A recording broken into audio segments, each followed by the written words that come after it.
Hello साथीहरू, दर्शक नमस्ते। अनि स्वागत छ मेरो युट्युब च्यानलमा। र आज पनि एउटा सानो भिडियो लिएर आएको छु। अब खासै त्यस्तो नयाँ विषयवस्तु त केही छैन, त्यही हो डेली ड्युटी आउने जाने, त्यही विषयमा बन्छ भ्लग चाहिँ होइन। त्यस्तै छ, चलिरहेको छ जिन्दगी होइन। होइन साथी, के छ नि भनाइ यस्तै छ। 12 घन्टा ड्युटी गरेर आयो, छुट्टी पनि छैन है हाम्रो। त्यस्तै हो जिन्दगी, चलिरहेको छ दुःख सुख। अब नगरी पनि हुँदैन परदेशको ठाउँमा। अब घुम्न जाउँ, अलिक नयाँ ठाउँमा गएर भिडियो बनाऊँ भने पनि अब टाइमै छैन, गाह्रो छ। अब त्यही भएर यसो त्यही ड्युटी आउने जाने क्रममा त्यही अब एउटा छोटो भिडियो बनायो हाल्यो। त्यही त हो साथीहरू होइन, हेर्न चाहिँ हेरिदिनु होला नअल्छाएर जस्तो भए पनि है त। त्यस्तै छ। अब यहाँ कतै घुम्न जाउँ, अब अलिक राम्रो ठाउँ पनि छैन र छुट्टी पनि छैन।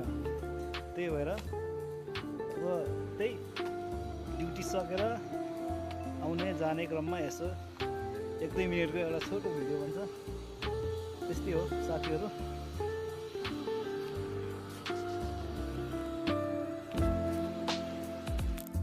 बाइकहरू मलाई पनि यहाँको गाडी चाहिँ किन्न मन छ एकदमै धेरै होइन। पैसा छैन, किन्छु एक दिन सम्भव भएसम्म होइन। अब गफै त हो, गफ गर्न पैसा लाग्दैन।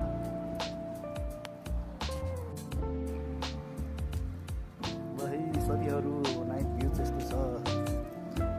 म ड्युटी आउने जाने बाटोमा चाहिँ रुखहरू एकदमै भर्खरै बढ्दैछ, तर यो पछि बढेपछि चाहिँ एकदमै राम्रो हुन्छ होला। हस् त गाइजहरू है, अब भिडियो त अब नयाँ नौलो त केही होइन, यस्तै छ। अब त्यही पनि हेरिदिनु होला भन्न चाहन्छु।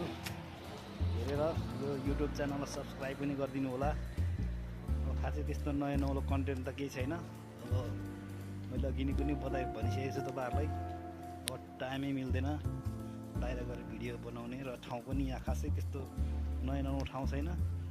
त्यही हो, ड्युटी आउने जाने, त्यही समय यसो सानो भिडियो बनाउने, त्यस्तै छ।